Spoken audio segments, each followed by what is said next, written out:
So, my name is Carolyn from Empowered Happiness, and I'm really passionate about empowering people to find that happiness in their life. And I use a lot of different tools in my clinic, but kinesiology is one of the main tools I use. And within kinesiology, there's a branch called Brain Gym. Brain Gym is a wonderful modality in that it gets us moving. The whole notion of Brain Gym is that we learn through movement. So when we're moving our body, moving our arms, moving our legs, we're actually activating parts of our brain and synchronizing and balancing our brain so that we can live our life in a more balanced way, in a more positive way. So let's get on to some tools and techniques you can implement at your house or at any time to increase creativity and calm down your nervous system so you can feel less stressed. So the first exercise I want to show you is called cross crawl. Cross crawl is a wonderful exercise you can do at any time to help integrate your left and right hemispheres of your brain. So we have the right hemisphere up here, which operates the left side of our body, and the left hemisphere, which operates the right side of our body. And when the two hemispheres aren't working coherently or in the best possible way, what can happen is we can't process the world as easily as we normally would. This is why crawling is so important as a child. If you didn't crawl, that's okay. You can do this exercise. This exercise also relaxes and releases any tension in our shoulders, in our upper back, and our lower back. And it helps to release all of that through our body. So when we're stressed, what happens is all our muscles tense up. When our muscles are tense, it actually pulls down on the muscles in our cranium, which can affect our thinking and our brain. So what I want to do is you get up, everyone gets up, and move the chair out of the way. And all you need to do is cross your midline. So the midline is the middle of your body, and you cross over. And you just feel how relaxed this feels. We want our body to feel like it's easy, that this is an easy movement.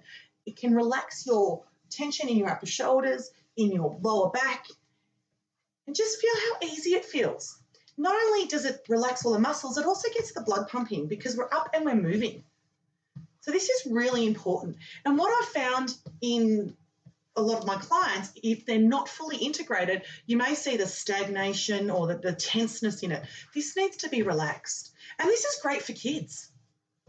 Some kids really struggle with this, and that's okay. I've seen adults struggle with this as well. So it's just relaxing into the movement. And if you want, you can really pull your shoulders back just to give yourself that extra stretch in your back. If you're really flexible, you can bring your elbow down.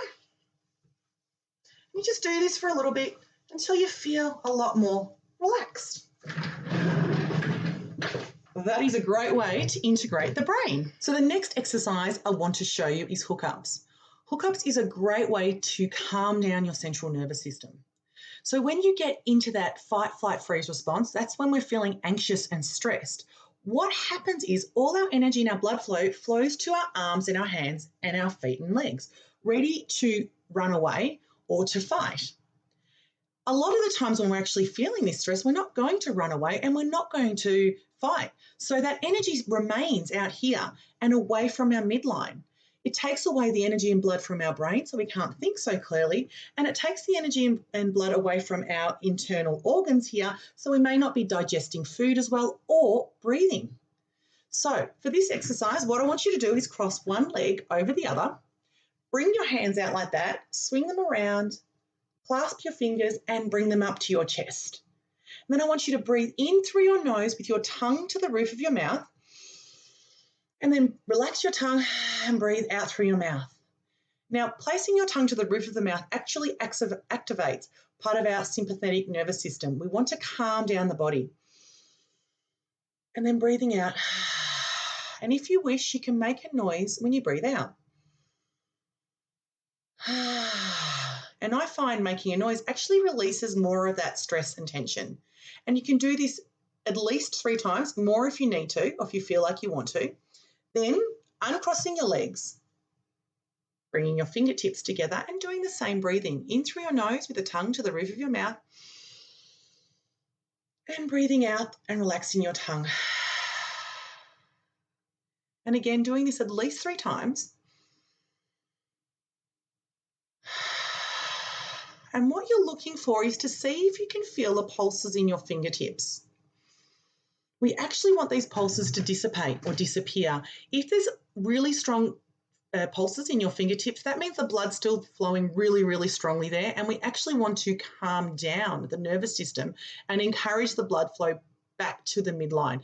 If that's the case, you can always go back into the first part of this exercise by crossing your hands over and your feet and doing a little bit more breathing. And it doesn't matter which hand and which foot goes over which way. And then come back to this. This is a great exercise to do whenever you're stressed. It's great right now to calm down your central nervous system so that we can think more clearly and get into that creative mode that helps us to really live life. So the next set of exercises that I'd like to show you are called brain buttons. Brain buttons are a great way to turn on your brain, switch on your brain so that we're actually thinking more clearly and getting all of those parts of the brain working. So our brain actually has all these different pathways, which are called commissures. And most people would know the corpus callosum, which is like the left and right hemisphere of the brain. But we also have commissures going back and front and up and down, and a lot more pathways in the brain. So the way I like to describe this is, if your brain and your commissures aren't working as well as they could, it's a bit like the Monash Freeway at 6:30 in the morning. So anyone that lives in the southeastern suburbs and has gone on the freeway, it's a bit like that. It moves, but it doesn't move very well. We want these pathways or these commissures to be running like the freeway would at midnight when there's no one there and the cars are just going as fast as they need to go. So the first one is called left-right switching. What you need to do is put one hand on your navel and the other hand grabbing your thumb and two fingers, and you'll feel your collarbone here, and there's a sternum down here. You can feel the bones just under your collarbone on either side of your sternum, giving that a rub. So it's really good to do it with a thumb on one side and two fingers on the other side. These points can actually be quite tender, and that's okay. Just give them a rub. If they're tender, it just means the energy needs to be shifted. So giving them a bit of a rub for at least 30 seconds. And what this does is this really helps with our left and right hemispheres of the brain. While you're doing this, you can actually run your eyes from side to side too. So just doing some eye tracking and just feeling how smooth your eyes move. And swapping hands. So one hand on the navel, swapping hands and bringing the other hand up here and rubbing the same points. And just running from side to side again, just feeling how smooth it feels for your eyes to run from side to side. This is a great exercise to do before you're reading, or if you find that when you're reading and you read and you go, what did I just read? Great way to activate that visual processing in your brain. That's the first one. The second one is called up-down or up-down switching. What we need to do again is put your hand on your navel and grab your thumb and two fingers and rubbing, just like this. So what we're doing here is we're rubbing two of the main meridians in our body. Central meridian finishes up here and the governing meridian finishes on the top. These are the two main energy reservoirs in our body. We want these to be flowing freely. This also helps, in terms of the brain, it helps us to be more balanced so that we're not swinging between being overly emotional or too intellectual. And again, if you want to add eye tracking, in this instance, you would move your eyes up and down. So just moving them up. And you can swap your hands out, up and down. It's taking me a bit of coordination today. So just running them up and down. This can be great when you're feeling like you're scared of heights. And obviously just to balance the brain up. The last one is back front switching. So we've got two parts of the brain. And this is to help us become more aware of the here and now, and also to activate our creative center, which is more at the back of our brain. So the here and now is here, the creative side of our brain or thinking is at the back of the brain, and we want them both active. So one hand on your navel again, and the other hand, two fingers rubbing your tailbone. And the eye tracking for this one would be tracking your eyes from something in the distance to something close up. Something in the distance to something close up. And this can also help you if you have trouble with looking through your rearview mirror. You know, when you're reversing your car and swapping the hands, swapping it around. So we always do all these exercises with both hands, swapping them around, because we have a polarity, a positive and a negative in our hands, and this just makes sure that the body is fully balanced. So that is brain buttons. That is a great way to switch your brain on, ready to do some creative work or whatever you want to get to next. It really wakes our brain up. Next, I want to show you one of my personal favorites, which is called thinking caps in Brain Gym or auriculars in traditional kinesiology. This is a great way to turn on your auditory processing so you can hear more clearly. But what's great about it is when we're stressed, we tend to get tight neck muscles. I see a lot of clients with really tense neck muscles. This can actually help relax your neck muscles. How wonderful is that?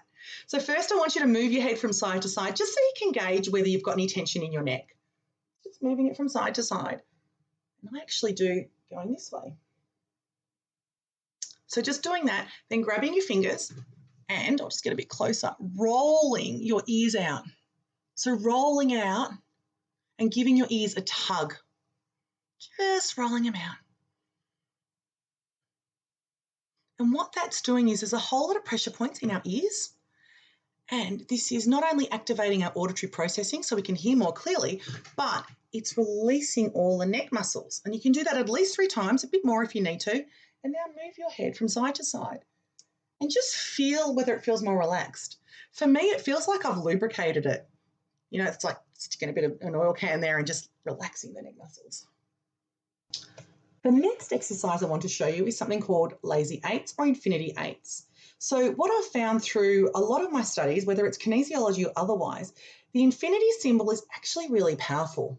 From a brain point of view, it actually helps us to cross the midline when we do it correctly. And it's one of the fundamental things I do when I'm feeling stressed. I might doodle the infinity symbol. So you can do it with your hands. So if I go back and I move my arms like this, it's a great way to relax my shoulder. And if I follow my hand around, it actually helps relax my neck as well. And you swap to the other hand. Do that a bit. And you can bring your hands together.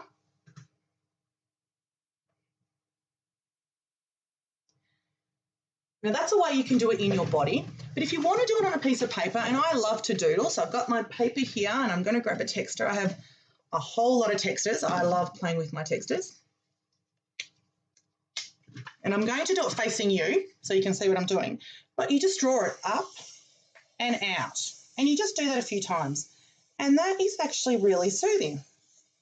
And what I find is if I'm doodling, sometimes I will make a flower.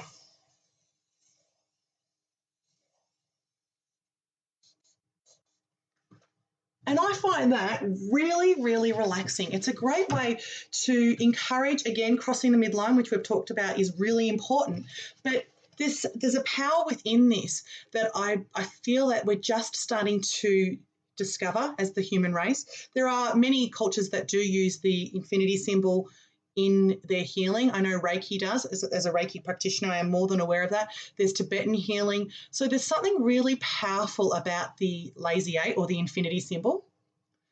And just playing around with that. And you can be creative. So once you've done that, you could do a little smiley face or I don't know what else you could do over here. You could colour it in. And it's a great way to get the creative juices flowing. So you could have a bit of fun with the kids and say, let's draw a lazy 8. And then let's see what we can create out of it. With the lazy 8 too, it's important to note that what we want is this cross in the middle, and we want it to go up and out because that's about expressing ourselves. If we were to go down and in, it's becoming introverted. We actually want to express ourselves and bring ourselves out of that state. So that is the lazy 8s. And the last exercise I want to show you is something really fun, and it's called double doodle. Yes, a lot of kids really think that that word is hilariously funny. Brain Gym was created by someone in the US, Paul Dennison. So the word doodle over there means literally doodling, writing. Over here, I get a lot of giggles in my clinic when I say, let's do the double doodle. But it's a lot of fun. What we need to do, and this is great for really exploring your creativity and also hand-eye coordination because we're using both our hands. So grab 2 texters or 2 markers or whatever you're using. Grab yourself a piece of paper. So bear with me, I am doing this upside down, so it's a little bit more difficult for me. But what you do is you do the same thing on each side. So you draw what you're drawing on one side. So if I wanted to do, for instance, I could create a butterfly or I could do a flower, or anything else.